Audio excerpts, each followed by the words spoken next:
Good afternoon. Happy Friday.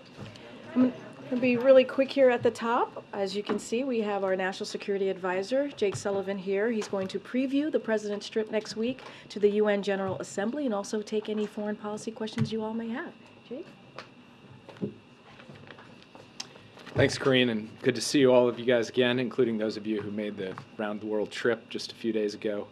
As you all know, next week, world leaders will convene in New York for the opening of the 78th session of the UN General Assembly. President Biden will be in New York through Wednesday, and he's eager to use this trip to advance U.S. interests and values on a range of issues, from mobilizing financial resources for the Global South for development and infrastructure needs, to galvanizing cooperation to tackle the climate crisis, to strengthening global support for Ukraine's sovereignty and territorial integrity as it defends itself against Russia's brutal invasion. At the G20, President Biden announced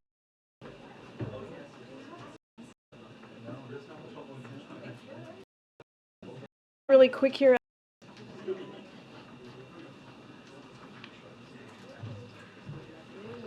Good afternoon. Happy Friday. I'm going to be really quick here at the top. As you can see, we have our National Security Advisor, Jake Sullivan, here. He's going to preview the President's trip next week to the UN General Assembly and also take any foreign policy questions you all may have. Jake? Thanks, Karine, and good to see all of you guys again, including those of you who made the round-the-world trip just a few days ago. As you all know, next week, world leaders will convene in New York for the opening of the 78th session of the UN General Assembly. President Biden will be in New York through Wednesday, and he's eager to use this trip to advance U.S. interests and values on a range of issues, from mobilizing financial resources for the Global South for development and infrastructure needs, to galvanizing cooperation to tackle the climate crisis, to strengthening global support for Ukraine's sovereignty and territorial integrity as it defends itself against Russia's brutal invasion. At the G20, President Biden announced initiatives that will mobilize significant additional financing for international development from multiple sources, public and private, domestic and international. And he also reaffirmed U.S. support for reform and evolution of the multilateral development banks, especially the World Bank, to better serve the needs of poor and middle-income countries. At this year's General Assembly, the President will build on this theme.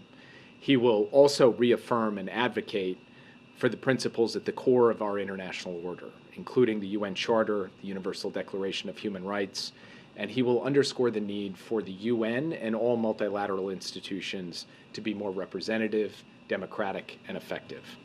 So on Tuesday, President Biden will deliver his annual address to the General Assembly, and in that speech, he will lay out for the world the steps that he and his administration have taken to advance a vision of American leadership that is built on the premise of working with others to solve the world's most pressing problems. We put a lot of points on the board, and the President will talk about how those steps, how all of those steps he's taken so far ladder up to a larger vision. In addition to speaking before the General Assembly, the President will also meet with United Nations Secretary General Antonio Guterres, and they will cover both immediate hotspots and the longer-term trends. The President will also meet with the presidents of 5 Central Asian nations: Kazakhstan, the Kyrgyz Republic, Tajikistan, Turkmenistan, and Uzbekistan. This will be the first ever C5+1 presidential summit. The C5+1 actually began in 2015. It has been strengthened in the years since, and now we will see it come together at the leaders' level for the first time.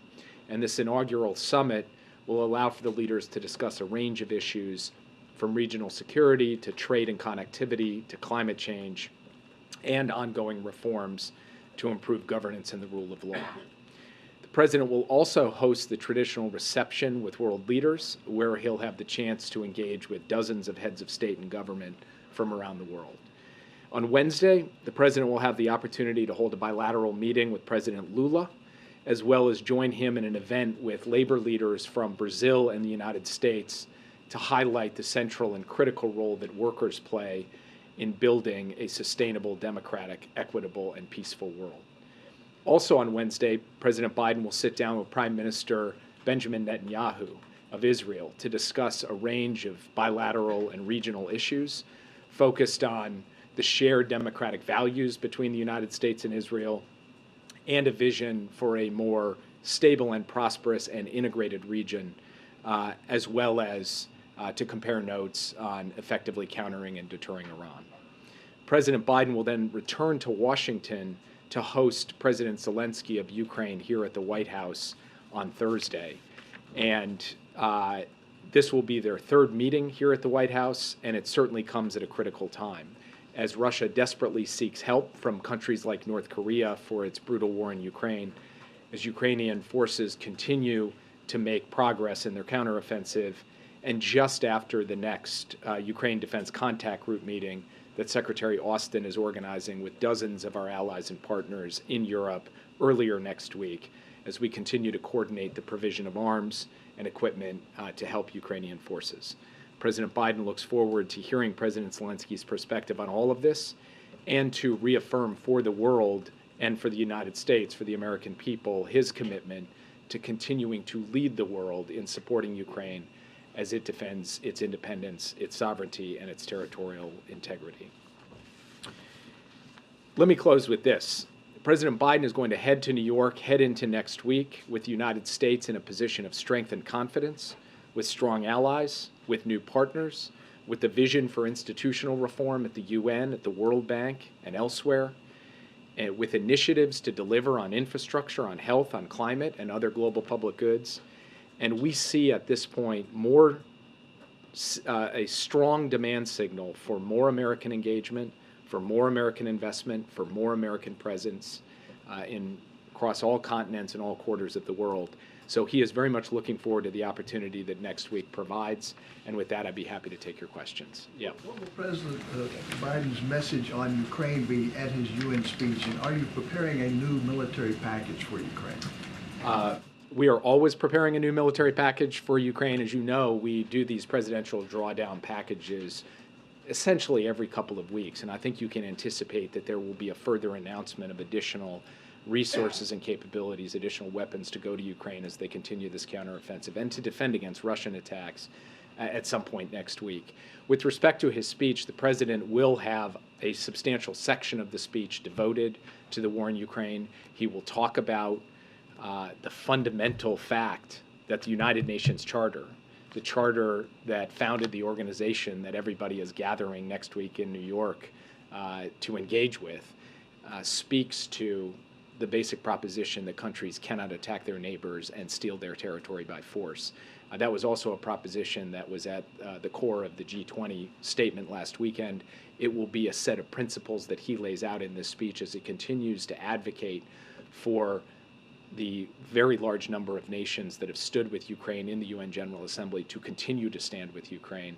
And he will connect the kind of cooperation we've seen across both the developed and developing world to support Ukraine at the General Assembly, that we need to take that same kind of cooperation and apply it in other contexts as well, where we can deliver for people on the hard global challenges that will be at the center of the agenda for next week. Yeah. Jake, what is the message that the White House believes that President Zelensky needs to deliver to Congress, particularly Republicans in the House, while he's in town, to convince them to continue supporting U.S. military assistance to Ukraine?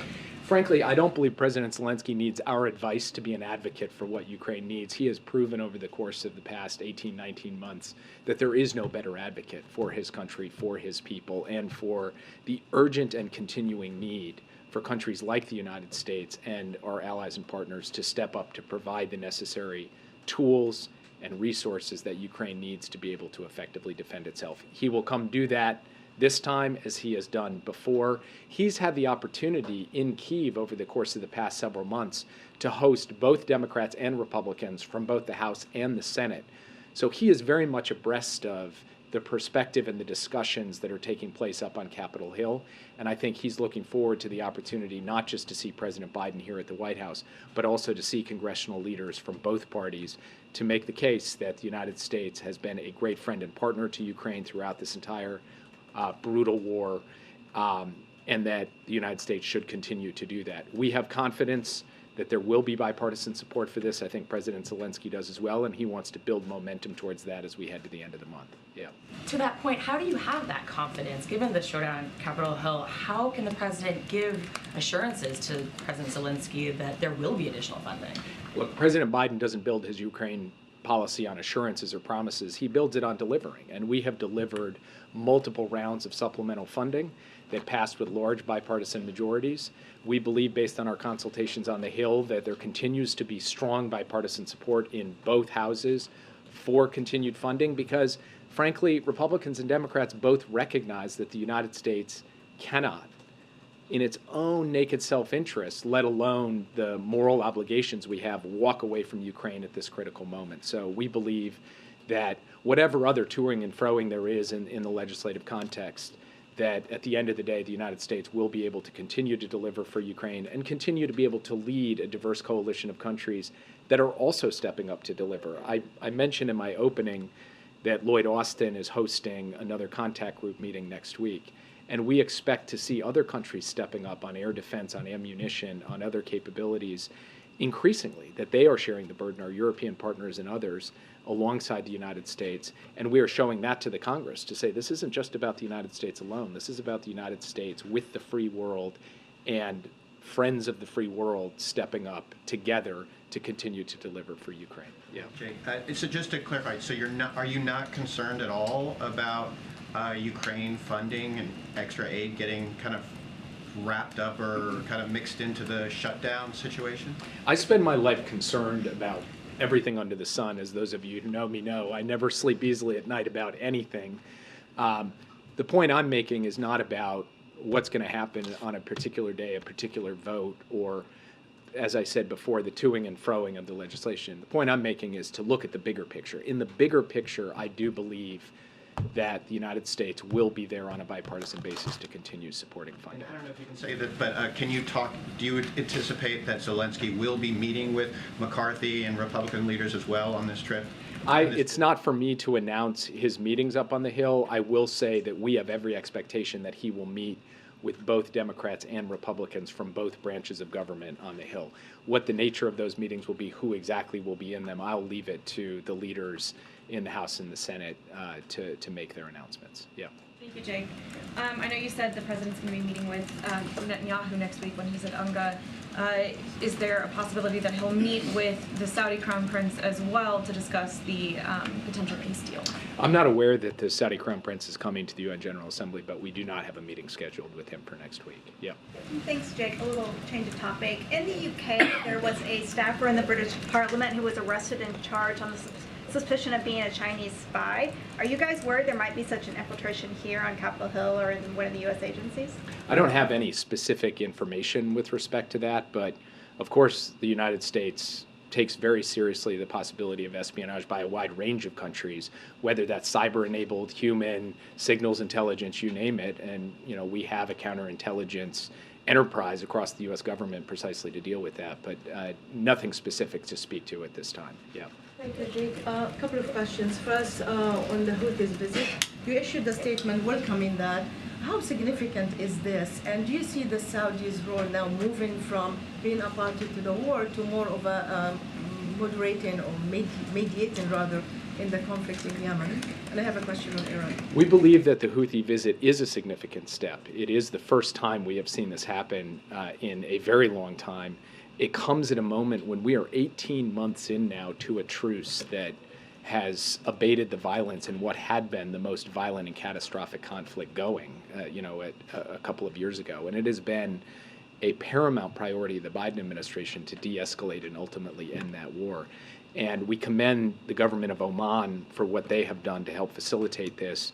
We are working closely with the Yemeni and the Yemeni parties and the United Nations. And as far as the Kingdom of Saudi Arabia is concerned, we commend their leadership as well, because this is a big step forward for them. And we believe that they are trying to work to help bring about an end to this conflict. That would be good for everyone. It would be good for Saudi, it'd be good for the rest of the countries in the region, it would certainly be good for the Yemeni people, and it would be good for the cause of peace and stability across the Middle East. On the first anniversary of Mahsa Amini's death, you also issued a statement reiterating everything that you have done in the last year, whether it's kicking Iran out of the UN Human Rights Council in New York or putting 70 other officials on the sanction list.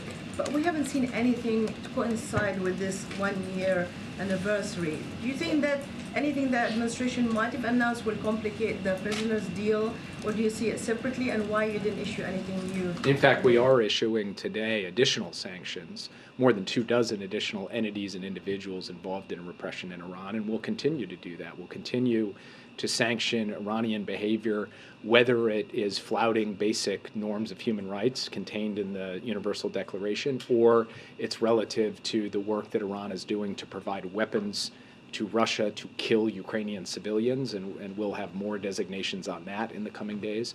So we believe that we are capable, on the one hand, of taking the necessary steps to bring American citizens home who belong here at home, who have been wrongfully detained, and also to hold Iran accountable for actions that they take that are contrary to international law and to the basic norms and principles that even Iran has signed up to at the United Nations. On Ukraine, Ukrainians had hoped to come to New York after severing the land bridge in Crimea. What message does President Biden hope to send about calls in the developing world to negotiate settlement? Sense of openness or no interest in that? And then on the Security Council, will President Biden and President Zelensky attend? So with respect to calls for peace or negotiations, President Biden has been clear and will continue to be clear. The United States supports peace in Ukraine, but we support a just peace in Ukraine, and a just peace has to be based on the principles of territorial integrity and sovereignty.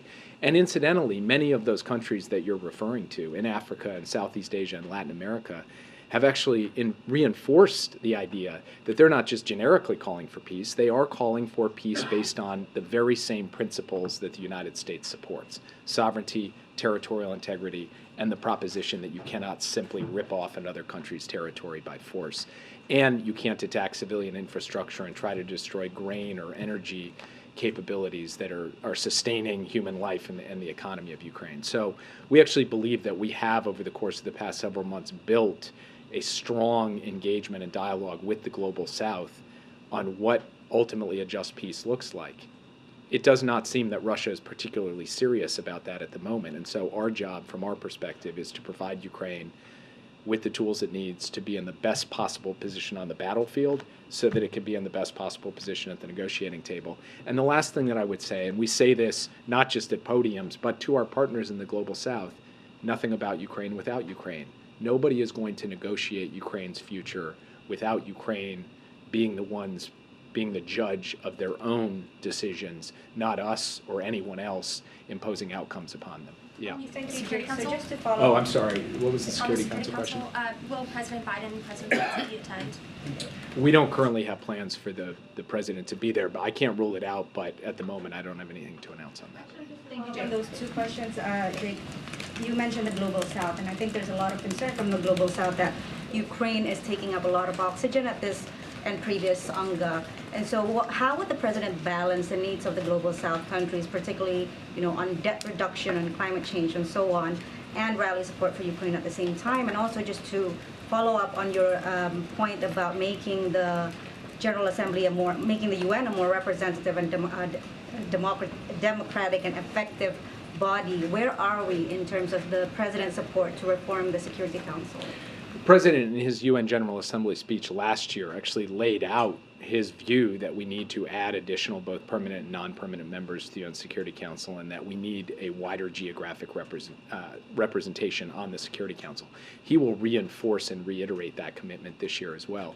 And then with respect to the question of how, on the one hand, we continue to support Ukraine full-throatedly, and on the other hand, we also make sure we're addressing the needs of the Global South developing countries, I'd say two things. First, these are connected, because the war, Russia's brutal invasion of Ukraine, has caused ripple effects that impact food security, energy security, and other forms of harm to countries around the world. And so ending this war on just terms, on the principles of sovereignty and territorial integrity, would serve the benefit not just of the Ukrainian people, but people everywhere. Secondly, we have shown we can walk and chew gum at the same time.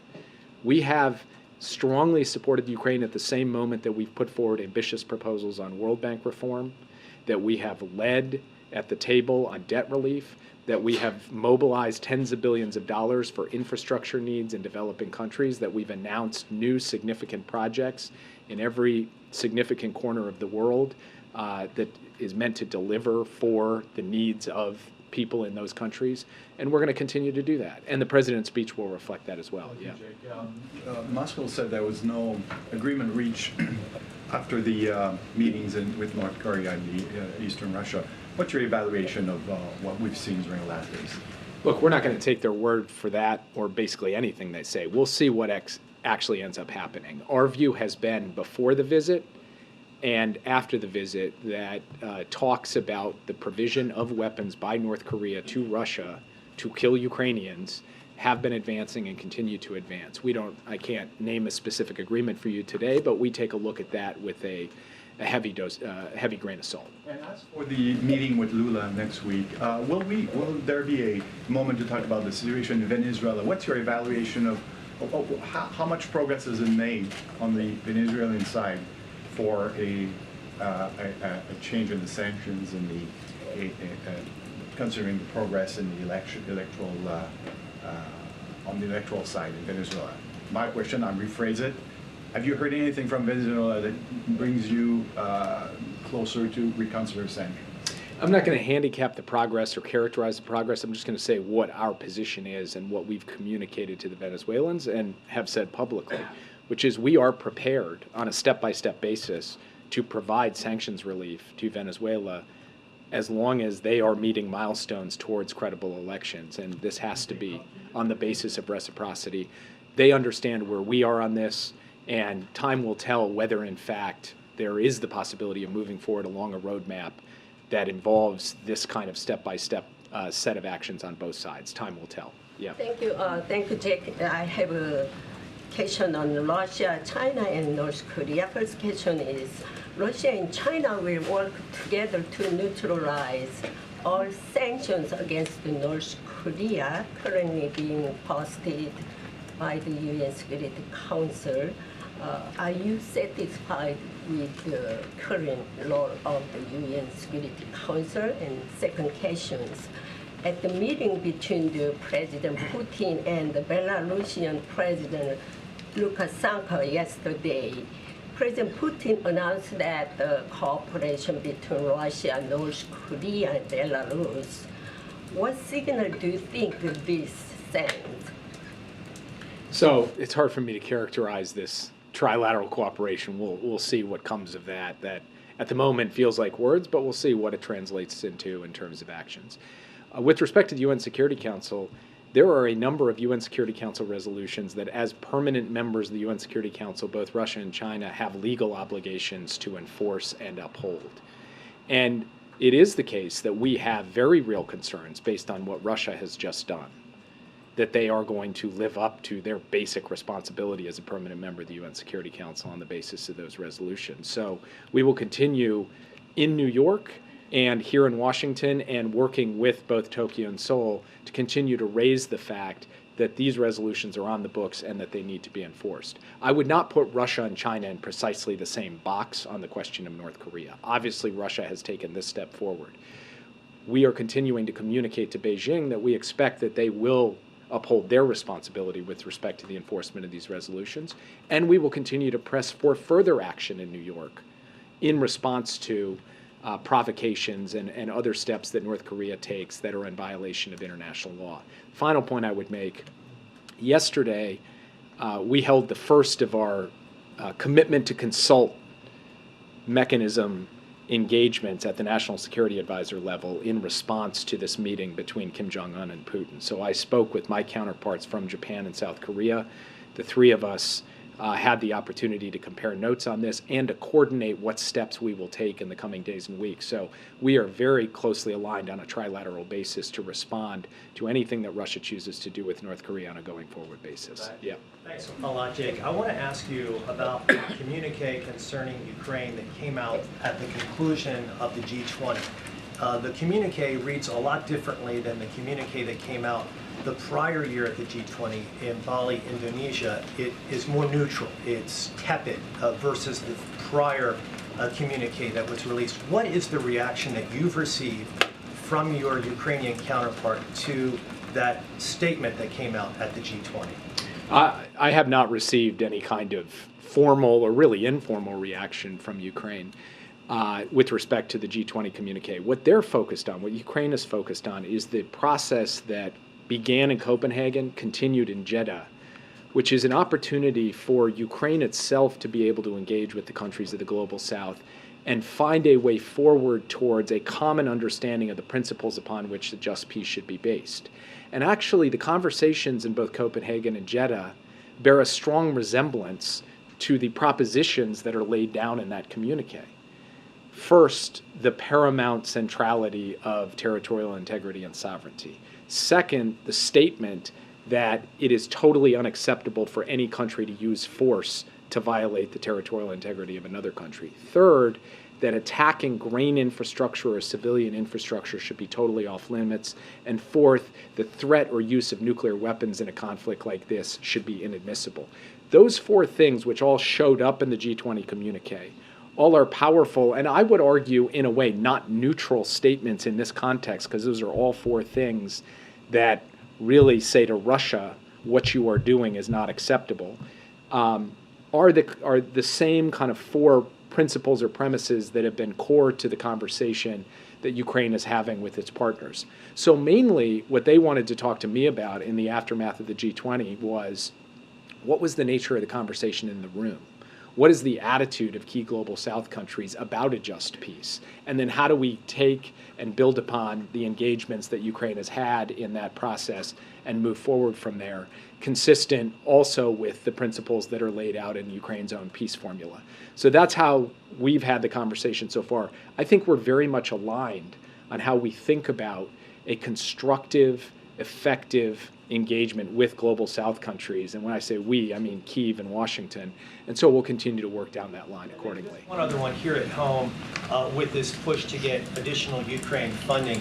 You would acknowledge this year, heading into the UN General Assembly, the dynamic is different. Last year, Democrats controlled both the House and Senate at this time. Now Republicans control the House.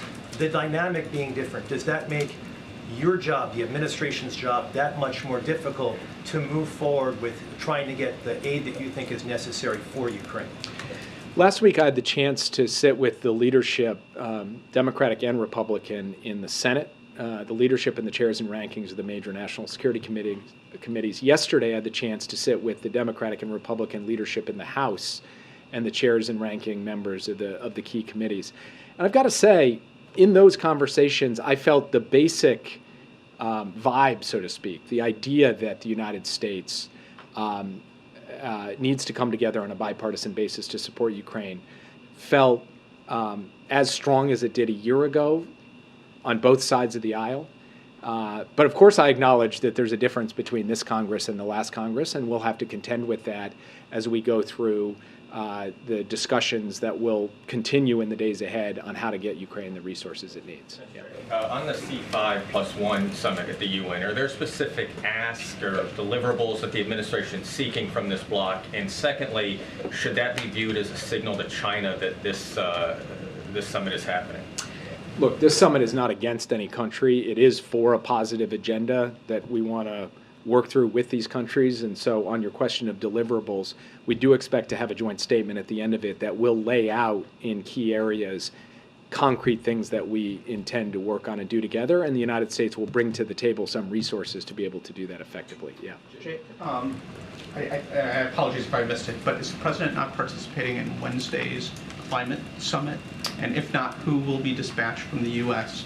And then more largely, I know the Secretary General said he wants folks to come with something ambitious and new. will the U.S. have something ambitious and new to offer at that summit?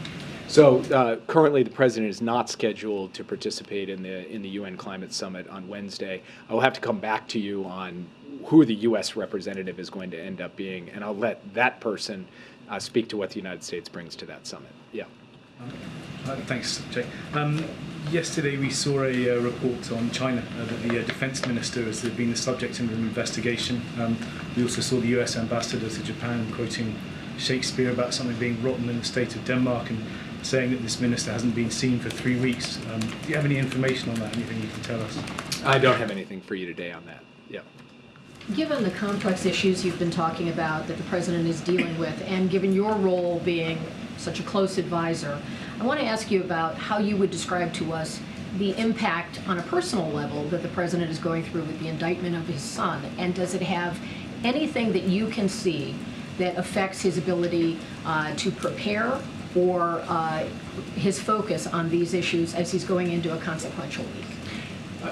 You don't have to take it from me. You heard directly from the president that he's focused on delivering for the American people. That's true in terms of what he's trying to get done here at home, and it's definitely true in terms of what he's trying to deliver in the way of security at the UN General Assembly in supporting Ukraine and moving forward. So that's what he's focused on. That's where his mindset is. I had the opportunity to participate in the president's daily briefing today, and he was dialed in on the key issues that we're confronting and will continue to be as we head into the New York week next week. Last question. Yeah. Back on MBS, did the president have an opportunity to speak to the Saudi Crown Prince in New Delhi specifically about oil production over the next year? The president had a brief exchange with the Crown Prince. He didn't have a formal meeting, and I did not get into details on that topic or other topics. What he was really focused on in that meeting was the announcement of this economic corridor. But of course, we are in regular contact at senior levels with Saudi Arabia about ensuring a stable and affordable supply of energy to global markets, and we'll continue that conversation in the days ahead. So, Vice President is going to be there, or any U.S. official is going to meet with him? I don't have an announcement for you today, but stay tuned in case there is a U.S. official who ends up seeing the Chinese vice president. Yeah. On food security, just finally, the UN leadership is expecting to have talks on reviving the Black Sea grain deal. Does the White House have any optimism on the likelihood of that happening? I think I said earlier I'm never optimistic about anything, which remains true in this context as well. But no. Look. We're worried about you, Jake. Thank you. Although it's what Joyce said about Irish people, that they have an abiding sense of tragedy that sustains them through temporary periods of joy. That's my existence. Look, we don't see an immediate pathway back to this because Russia's excuses, answers on this just keep shifting. And what they all sort of betray is a basic lack of willingness on their part to allow grain to flow freely to the world. We are going to continue to press on them. We are going to call on the rest of the world to do the same. We know the Turks are working hard at this. Guterres is working hard at this. So we hope that they can generate an outcome. But the Russians are not giving us a huge amount of cause for optimism at this moment. Thanks, everybody. Thank you for coming. Thank you. Especially when there's no peace. Thank you, Jake. Okay, a couple of things before we take additional questions. The president, his senior staff, and officials across the federal government are monitoring the path of Hurricane Lee.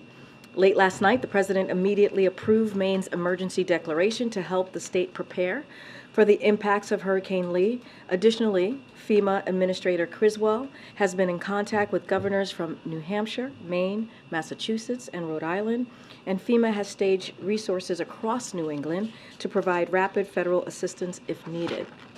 Now, we encourage all of those in the path of this large and dangerous storm to remain alert, listen to local officials, and prepare for the impact.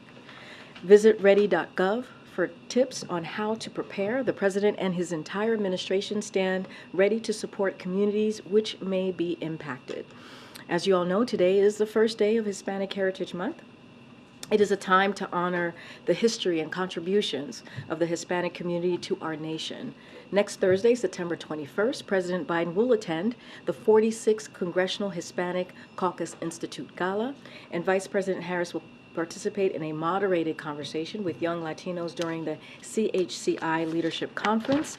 The First Lady will celebrate the start of Hispanic Heritage Month in Atlanta, Georgia, today at an event honoring trailblazing Latino leaders hosted by the Georgia Hispanic Chamber of Commerce. And later today, Second Gentleman Douglas Emhoff and Small Business Administrator Isabella Casillas Guzman will also be visiting Latino small-owned businesses in Washington, D.C. to highlight how Bidenomics is delivering for Latinos. Stay tuned, as we will have more to come throughout the month about how the president's agenda is delivering for the Latino community. And finally, as Jewish communities in the United States and around the world prepare to gather at sundown for Rosh Hashanah, the President and the First Lady are extending their warmest wishes for a happy and healthy new year. Last night, the President spoke to over 2,000 rabbis across the country, wishing them a happy new year. To every Jewish family across America, Israel, and the world celebrating this evening and observing the high holidays ahead, Shana Tova. With that, that's it. Go ahead, Amr. Thanks. Why did the president think it was important to dispatch acting Labor Secretary Sue and Jean Sperling now? The targeted strike is about a half day old now. Does this early action suggest that the president is worried about the situation quickly spiraling and impacting the broader economy? So a couple of things. Let me just lay out a couple of things that the president said, and let me just start by saying, like, no one wants a strike, right? No one wants a strike. But the president respects workers, as you heard from him. He respects workers' rights to use their options under the collective bargaining system and understands their frustration. The president believes the UAW, the Big Three contract must lead to a vibrant auto future made in America that promotes good, strong middle-class jobs that a worker can raise a family on, and where the UAW remains at the heart of our economy. So the president appreciates that the parties have been coming together and working 24/7, and that companies have made their significant offers, but he believes that they must go further to ensure that record corporate profits mean a record contract for the UAW.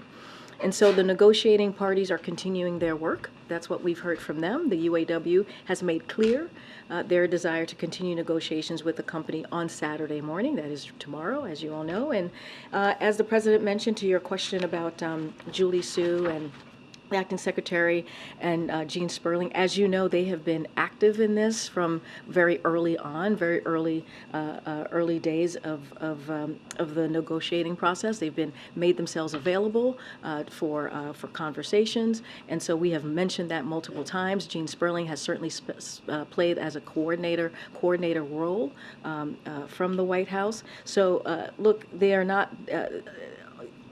I want to say one last thing is that negotiations are up to the parties to work out. That's why there is a collective bargaining system. They're not going to intervene or mediate. They are here to help in any way that is needed. Again, we have engaged with these parties from almost the beginning. It is want to make sure that we continue to be clear that we're here. The president's team stands to assist, but certainly we are glad to hear that tomorrow that they're going to continue to have the conversation. So it shouldn't be seen as a reflection of the president being overly concerned about the situation. This is just, they've been involved. They've been involved, and we have said this before. We have talked about the president's engagement, how he has talked to the Big Three, how he's reached out to UAW. We have been engaging with them for some time now, and so look, this is something that we are going to leave to the parties to continue to have these negotiations, to continue to have these conversations, and I think it's important to do that. This is part of the collective bargaining system. This is what we believe has worked, right? We have seen it worked in the past, and we're going to encourage all the parties to continue to have this conversation. Second one, would the president pardon or commute his son if he's convicted? So I've answered this question before. It was asked of me not too long ago, a couple of weeks ago, and I was very clear, and I said no. Go ahead, Mary. Thanks. The president said today record profits for the automakers should mean record contracts for the UAW. Does that mean that he supports a 40% raise in these new contracts?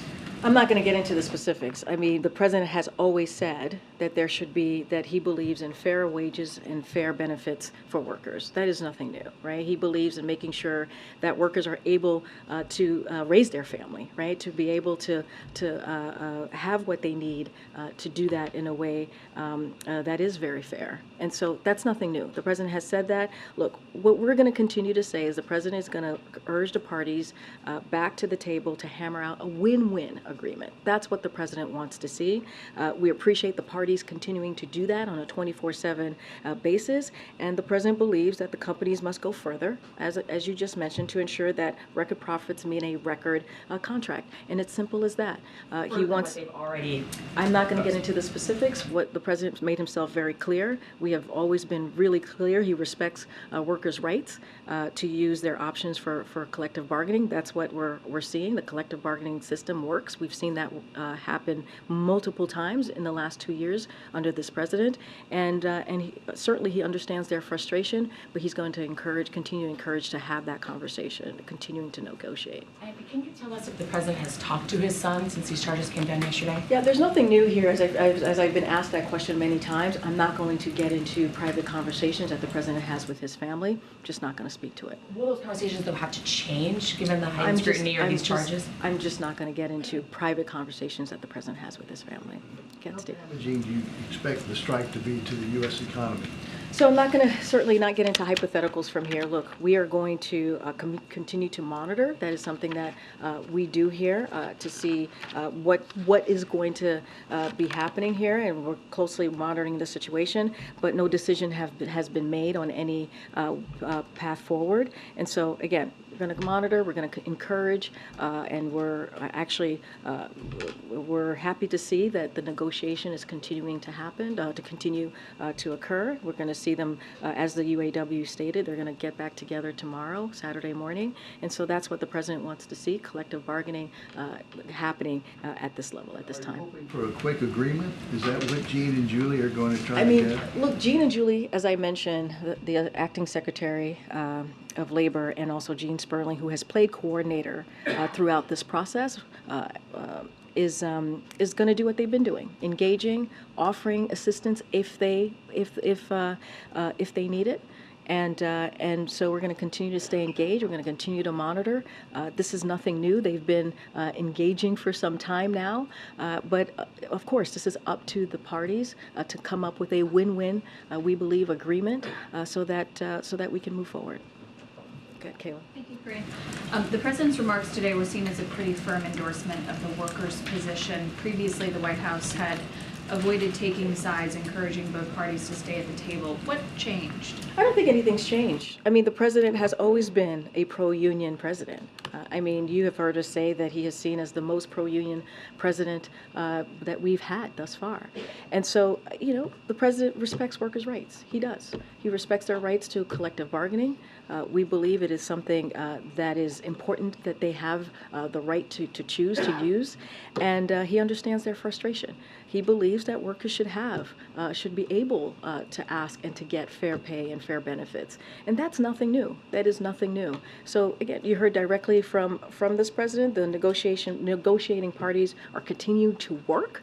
That's what is really important here, and they've made clear, UAW has made clear that they're going to continue these conversations on Saturday morning, and that's what we're going to see. We are offering, Senior Advisor Jean Sperling and Acting Labor Secretary Julie Su, they're going to go to Detroit, but ultimately these negotiations are up to the parties to work out, and we understand that, but we are offering any assistance that we can provide. But to say that the negotiations are up to the parties to work out, and also have the president say the companies have not gone far enough, it appears that the president is taking the side of the workers. I don't think so. I mean, look, the president respects workers' rights. There's a collective bargaining system happening, and he understands their frustrations. He understands the frustrations of the workers. Absolutely. Again, this is nothing new. We have said they should be able to ask and receive fair pay and fair wages. Fair benefits. And so that's what we want to see. Those conversations, those negotiations are continuing to move forward. We appreciate for what they've been doing for the past 24/7, the past 27 period of time, right? And, we want to see them continuing to work this out, and that's what they're doing.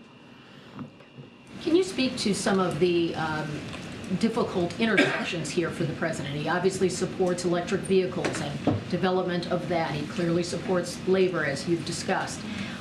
Michigan is important, and that, of course, is a big part of where the big three reside. So these sort of different points of pressure on the president when he is trying to send a message that really has different audiences here, and they're at odds in some ways when you're talking about management and labor. Could you just speak to the sort of unique set of circumstances here? I mean, look, there are always unique sets of circumstances when we're talking about collective bargaining with unions, right? We saw that with UPS and Teamsters. We saw that with with the West Coast ports. I mean, there are always interesting circumstances that lie in front of us that needs to be worked out. But again, the president has been very clear. This is why collective bargaining, we believe, is important here. This is why we appreciate all the sides staying at the table and continuing to have this conversation, because what the president and what I've just said, we believe that they can hammer out a win-win agreement. We think that could happen. And so I don't think there's anything unique about this. We have seen this before, but we continue to encourage to move forward in a way where they're at the table, they're hammering this out, they're doing it in a good faith, and they come forward or end in a place where it's a win-win agreement for everyone. And so that's what the president's going to continue to do. Again, we've seen it with the West Coast ports, we've seen it with the Teamsters and UPS, we've seen it with the railroads, right? We've seen it with the rails, so we've seen this before. So again, all of them are interesting circumstances. The president's going to continue to speak for workers' rights and also continue to say, let's continue to have those conversations. Collective bargaining is really important. Okay. Thanks, Karine. You've spoken about past outreach that the president has done to President Fain and to the big three leaders and Gene Sperling and Acting Secretary Shu's involvement. But now that the strike is underway, can you just clarify, do you anticipate the president reaching out personally again to the UAW and to the big three leaders? So I don't have anything to read out at this time.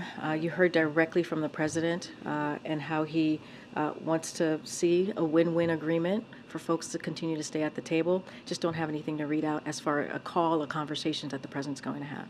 And can you confirm the report that the Biden administration is considering options to provide aid to auto suppliers who are impacted by the strike, including potentially Labor Department grants and small business loans? So look, we're monitoring the situation. I just don't have any announcements or decisions to make or anything to confirm at this time.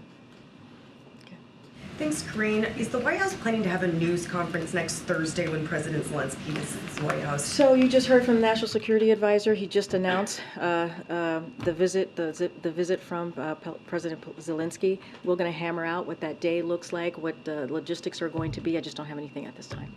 And a second question for you. The president is reportedly going to be having a democracy speech in the next couple of weeks. What can you tell us about that? What's the message he hopes to deliver, and why now? I'm not going to get ahead of any announcement of a presidential speech. Once we have something to announce, certainly we will share that. Just not going to get ahead of it this time. On Sue and Sperling's deployment to Detroit, can you clarify the timing of that? But did the president ask them after the deadline? Are they there yet? And when you say they've been active in the conversations, what has the help that they've provided look like? And then I have a COVID question. No, totally. So look, we've been engaged with the parties on a regular basis. We have, and I've mentioned this multiple times over the past several weeks, certainly probably even more, a couple of months. And so we are making it clear that if it's helpful, right, the president's team continues to stand ready to assist. And that is what the president was laying out in having the acting secretary, Julie Sue, and his senior advisor, Gene Sperling, go out to Detroit. But they have been regularly engaging for some time now. This is just a continuing engagement that we have seen. And I'm not going to get into point by point on what's been discussed, what's been put forth in front of anybody. This is a conversation that is happening amongst the folks who are certainly at the table negotiating, but I'm not going to get into specifics from here. The president asked them to go to Detroit after the deadline? I don't have any timeline, but what I can say is they have been engaged for some time now. Both Gene Sperling, both Julie Su, at the direction of the president for some time. And so this is a continuation of that engagement. Again, the president is urging parties to continue to have those conversations, to stay at the table, and he appreciates what they have been doing for 24/7. We're going to see, as the UAW has made clear, their desire to continue those negotiations and with the companies, and we're going to see that set tomorrow morning. And then on COVID, what is the White House's reaction to Governor DeSantis' announcement advising against COVID boosters for people younger than 65? Is the White House concerned about this, especially considering snowbirds are going to be heading down to Florida soon? And also, will the president get boosted, or will he do that? Yeah, I've answered the second question already, which is the president is going to get the updated booster. That is something that he is planning to do. So I answered that question a couple of days ago. Look, the fact is that we know that these vaccinations against COVID-19 remain effective. They do, and they protect people from going to the hospital, or avoiding the hospital, long-term health challenges, and death. And as we head to the fall and winter season, this is the best way to protect yourself from COVID. And so this has been, and let me add, this has been thoroughly reviewed, right, by scientists, by the experts, leading public health agencies, and they are safe and they are effective. And this is a message that we'll continue to push. And we know, since this administration's launch of the largest vaccination program in our nation's history for COVID-19 vaccines, those vaccines has saved millions of lives. That is something that we know. So this is, when you look at the vaccines that these new boosters, this is something that public experts have approved. And that's what's important. It's important that as we go into the fall and winter months, that the American public is safe, that they get updated on their vaccines. And let's not forget, there's the flu vaccine as well. There's RSV. All of these things are going to protect the American people. And so we're going to continue to encourage Americans to make sure they do everything that they can, as we're providing, or as we've seen these vaccines being provided now, to protect themselves as we get into the winter. Yeah, thanks, Karine. I'm going to ask you about the strike, if I could. So, sure. Is the automaker strike and the contract impasse partly a result of the president's forced transition to electric vehicles? No, we don't believe that to be. Look, and you've heard us say this. Jared was here just the other day. He talked about the president's policies as it relates to the future of auto industry and how it's going to rebuild America, right? Making sure that we're making things in America, right, by American workers. That has always been the president's focus. EV sales, if you look at it, hit a record high last quarter, increased by nearly 50% from the same time last year, and EV prices are down 20% year over year, being driven in part by Inflation Reduction Act credits. So again, thanks to the president, thanks to congressional Democrats, sales are going up and costs are coming down, and that's what we're seeing. Ford says it's going to lose $4.5 billion this year on its EV division. But look, I just laid out how important this provision, as it was part of the Inflation Reduction Act, how important it is, how sales are indeed going up, right? That's Ford, right? Sales are going up while costs are going down.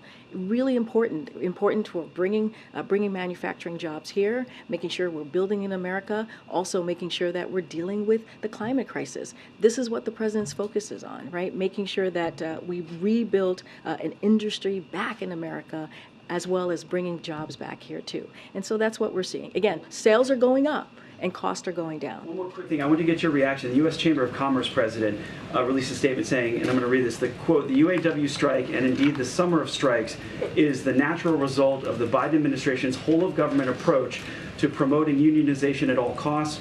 For the 94% of American private sector workers not in a union, the costs are stacking up." I want to get your reaction.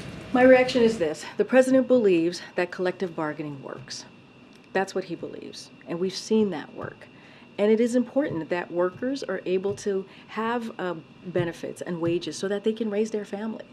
That's what the president has always talked about, whether it's his economic plan or in this instance, as we're talking about unions and making sure that workers, right, come together with the companies and have these businesses and have these win-win, hopefully, agreements. And so it's important that workers' rights, right, they have their rights, are able to ask for fair pay, fair wages. And that's what we're going to continue to say. That's why we believe the collective bargaining system works, and we have seen that happen, and it's important that we move forward in that direction. Go ahead. Just a couple on COVID. Will the president get that shot on camera like we've seen him do with his previous vaccination rounds? I don't have anything to share about how that's going to look, if it's going to be in front of camera or not. What I can say for sure is the president is going to get the updated booster. I just don't have anything to announce at this time. And the administration has said that there will be free vaccines this round for uninsured Americans. And through the Bridge program. But there are certainly concerns among experts about the rollout over the next couple of weeks being having disparities for people that have insurance getting out to pharmacies or to the sites where people without insurance would go. And already we're seeing that there isn't availability at the Bridge sites just yet through vaccines.gov. What is the administration doing to make sure that there isn't a difference for people who don't have insurance, where they can get it, how quickly they can get it, versus those that do have insurance? So look, this is something that, as you know, from the beginning of our comprehensive vaccination program, we've always made sure that we do the micro-targeting, making sure that we don't leave communities behind. That has been incredibly important. In order to fight the pandemic, to fight COVID, you have to make sure that all communities are certainly getting this vaccine. So that is not going to change in this regard. And so look, HHS has a number of initiatives underway, including community stakeholders and digital outreach. That's going to continue. Let's not forget the physicians and the healthcare providers. They're going to play a critical role here, as they have in other kind of campaigns that we've had around these COVID vaccines as they've been announced. And so, look, HHS is going to make sure that we're continuing to be public-facing here, having events with administrators. We're going to do that. We'll have more to announce on that. And so this is a priority for this administration. We want to make sure that people are aware on how to get these vaccines, and that, again, all communities are able to have access to this. This is something that we have done throughout the past 2 years of this administration as we've tried to move forward with our vaccination program. Places at the same time. We're going to do everything that we can. As I mentioned, HHS has a few initiatives underway. We're going to use not just, we're going to make sure we continue to do what we've done before, right? The experts on the ground, the physicians on the ground, to get the information out there. But again, we're going to do everything that we can, as we've done with every other campaign around the vaccination program, to make sure that all communities have access to this. Good answer. Thanks, Karine. You've seen all the public polling, people concerned about age. How does the president plan to convince the American people over the next year that 80 is not too old for someone who's running for re-election? 80 is the new 40. Didn't you hear? Look, it is. Let's. I get asked this question about once a week, maybe twice a week. I don't know. I've lost track. This is a president, if you think about it. In 2019, he got the same criticism. In 2020, he got the same criticism. In 2022, he got the same criticism. And every time, he beats the naysayers. Every time he does above and beyond and makes history in doing that, that others are not able to do, right? And I think that's really important too. You look at his record, you look at he's been able to bring both sides together to get some really important things done. That matters. If you think about what the president and the vice president was able to do in 2020, 80 million votes, 80 million votes, more than any other ticket in history, and they did that in 2020. And so, I get the question on age. Certainly, we all do. But what we're going to continue to talk about is the record that this president has had. It's been a historic record. It is something that's going to change the lives of Americans. You think about his economic policy, you think about the infrastructure plan, you think about, I was just talking about the Inflation Reduction Act, whether it's EV, fighting climate crisis, whether it's lowering drug costs because now Medicare is able to fight Big Pharma. All of these things are things that president before this president have been trying to do for years and years and years and have not been able to do that. And so that's what we're going to focus on. We're going to focus on how can we continue to do big things and how we're going to build on the successes that this president has had in the last 2 years. Given all that, everything you just listed, why do you think so many Americans still say they have concerns about someone in their 80s being president? You know, I can't speak to every American out there and their concerns. What I can speak to is what this president has done, right? I can speak to his experience. I can speak to the wisdom that he has. I can speak to his record. When it comes to how Americans, what they're saying about your particular question to me, that's for them to speak to. I can just stay on our message, the platform that we're trying to push forward, and that is delivering for the American people. We believe that we're doing that. You just heard the president talk about Bidenomics and how it's building a middle class, right, from the bottom up, middle out, and how because of the economic policies that we've seen some historic growth, right? The 3.5 million jobs, unemployment under 4%. All of these things matter, and making sure that inflation is being moderated, and that's what we've seen. So all of these things are important. I get the question, but what we're going to focus on is how we're going to continue to build on this president's record, and that's what I can speak to. All right, thanks everybody.